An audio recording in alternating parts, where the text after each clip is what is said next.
shadow of the dark web. Jake was a typical 16-year-old. His friends at school talked about video games, movies, and the latest memes, but there was something else they whispered about.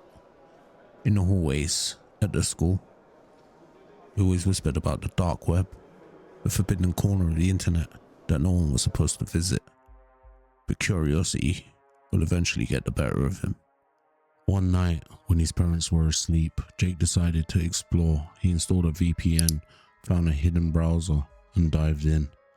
The first few pages were dull, old forums, strange marketplaces, and chat rooms. Then, Jake stumbled upon a page called The Shadow's Mirror. It was an anonymous forum that promised to show people their future if they participated in a game. What kind of future do you want to see? Type in your name, your age, and your desire, was written in the forum. Jake hesitated, but typed, Jake, 16. I want to know if I'll ever be rich.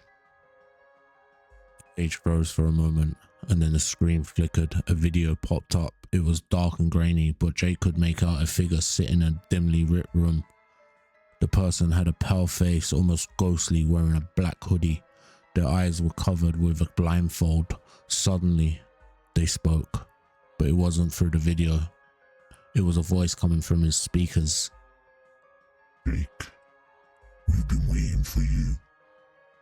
Jake's heart pounded. How did he know his name?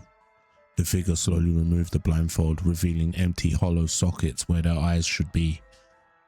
A wave of static filled the screen. Jake tried to close the window, but his mouse wouldn't respond. The voice grew louder. The rich life isn't what you seek, it's your soul, what you desire. His room went cold, and he could feel a presence behind him. Jake turned around, but no one was there, yet the voice lingered, whispering his name over and over and over again. Jake.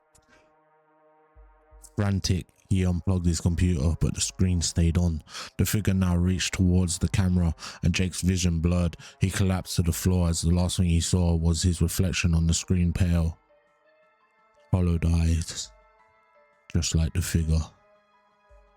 The next morning, Jake's parents found him, eyes wide open, staring blankly at the still glowing monitor.